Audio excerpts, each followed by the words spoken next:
இயேசு கிறிஸ்துவின் நாமத்தினாலே இந்த காலை வேளையிலே எங்கள் வாழ்த்துகிறேன், ஆசீர்வதிக்கிறேன்.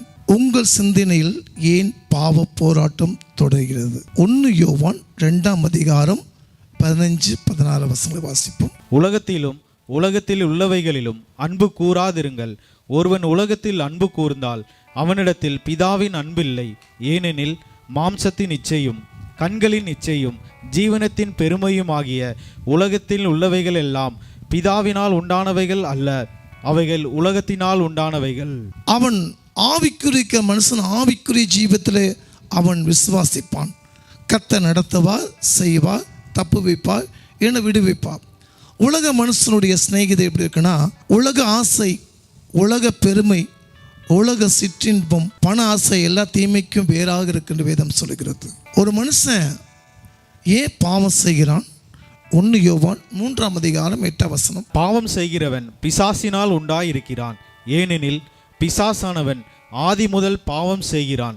பிசாசினுடைய கிரியைகளை அழிக்கும்படிக்கு தேவனுடைய குமாரன் வெளிப்பட்டார். ஒரு பாவத்துக்குள்ள அவன் அடிமையாக இருந்தா அவன் பாவம் பிசாசு அவனை மேற்கொள்ளுமா. அவன் இருதயத்திலே ஒரு சஞ்சலத்தை உண்டாக்கும்.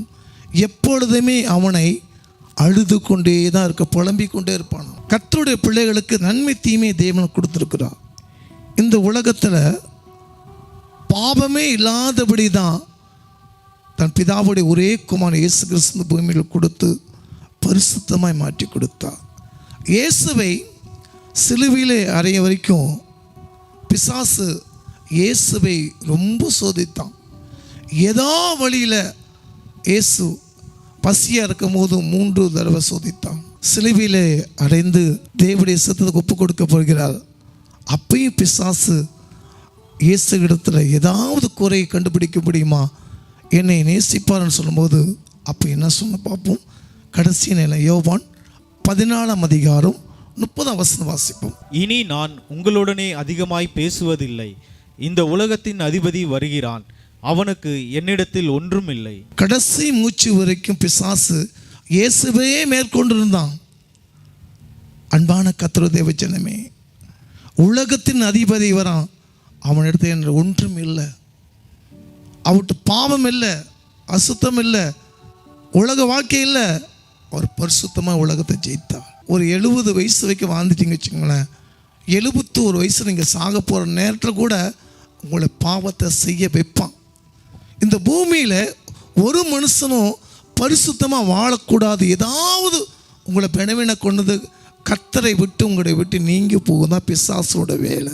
இதை மேற்கொள்வது எப்படி? நம்ம போராட்டம் வரும்போதுலாம் உபவாசம் பண்ணி ஜெபிக்கும் போது தேவன் மாற்றி கொடுப்பான். நான் இந்த ஜாதி சேர்ந்தவன், அவன் அந்த ஜாதி சேர்ந்தவன். ஜாதி என்ற ஒரு பிசாசு முதல் போது என்ற மனமே கூடிய தேவ பக்தி மிகுந்த ஆதாயமாக இருக்கப்பட வேண்டும். உண்மையாக நம்ம சாப்பிடணும், சாப்பிடாம வாழ முடியாது. ஆனால் சிலர் என்ன செய்வாங்கன்னா, சாப்பிடுறதுக்காகவே வாழ்வாங்க. நான் அந்த ஹோட்டலில் போய் சாப்பிடணும், நான் இந்த ஹோட்டலில் போய் சாப்பிடணும், இந்த ஹோட்டலில் சாப்பிட எனக்கு வரும். இதுதான் உலக வாழ்க்கை, போஜன இச்சைகள். 2வது, ஒரு மனுஷன் கண்டிப்பாக 8 மணி நேரம் தூங்கணும். ஆனால் எந்த நேரம் தூங்கிட்டே இருக்கான் பார்த்தியா? அதை ஆண்டு சொல்ல, சோம்பேறியே, நீ எவ்வளோ நேரம் தூங்கி கொண்டு இருப்பாய்? உன் தூக்கத்தை அற்பமான விரும்பி கற்றுக்கொள். கோடை காலத்திலே தனக்கு உண்டான ஆகாரத்தை சேமித்து வைத்துக் கொள்கிறது. ஒரு அற்பமான, நம்ம எப்போ பார்த்தாலும் தூங்கிட்டே இருப்பாங்க. தூக்கமே அவங்க வாழ்க்கை இருக்கும். பிசாசு நம்ம கொடுக்குற தூக்கத்தின் ஆவி. அதுக்கப்புறம் 3வது, உனக்கு தேவை பொருட்களை கண்டிப்பாக வேணும். நம்ம வீட்டில் கட்டல் வேணும், பீரோ வேணும், வீட்டுக்கு வேண்டிய டைனிங் டேபிள் கண்டிப்பாக வேணும். ஆனால் சில பேராசை, இது வேணும் அது வேணும், அது ஒன்றும் யூஸ் பண்ணாமல் இருப்பாங்க. அதுதான் பேராசை பெரு நஷ்டத்தை கொண்டு வரும். அன்பான கர்த்தருடைய தேவ ஜனமே, தேவன் உங்கள் வாழ்க்கையிலே 10ல் 1 பங்கு தேவனுக்கு செய்யுங்க. ஏழைக்கு 1 பங்கு செய்யுங்க. ஏழைக்கு இருங்க கர்த்தருக்கு கடன் கொடுக்கலாம். ஒரு முடிவு எடுப்போம். ஆண்டவரே, என் வாழ்க்கையில் இருக்கிற அந்த போராட்டத்தை என்ன செய்வேன்? ஒரு மனுஷனுடைய முதல் உங்களை தொடப்போட காரியம் சிந்தனை. உங்களுடைய சிந்தனைக்குள்ளே வந்தால் உங்களால் செயல்படவே முடியாது. அதே தேவன் சித்தம் இருந்தால் உங்கள் மனம் மனமகிழ்ச்சியாக தேவன் எடுக்கிற காரியெல்லாம் கர்த்தர் சக்ஸஸாக பண்ணி கொடுப்பார். முதல் உங்கள் இருதயத்தை தொடுவதை காட்டிலும் உன் சிந்தனையை பாவம் செய்ய விடுவான். அந்த பாவத்தை செய்கிற வைக்க உன் கூட இருப்பான். அதை சொல்லி சொல்லியே உன்னை கொண்டு போடுவான். உன் இருதயத்தில் இயேசு பரிசுத்த ஆவியானவர் வரும்போது உன் சிந்தனைகளை எண்ணங்களிலே தேவனுக்கு செய்வார். கண்கள் படி நம்ம ஜெபிப்போம். எல்லா விதத்திலும் பிசாசானவன் எவனை விழுங்கலாமோ என்று வகை தேடி வளைந்து கொண்டிருக்கான்ப்பா.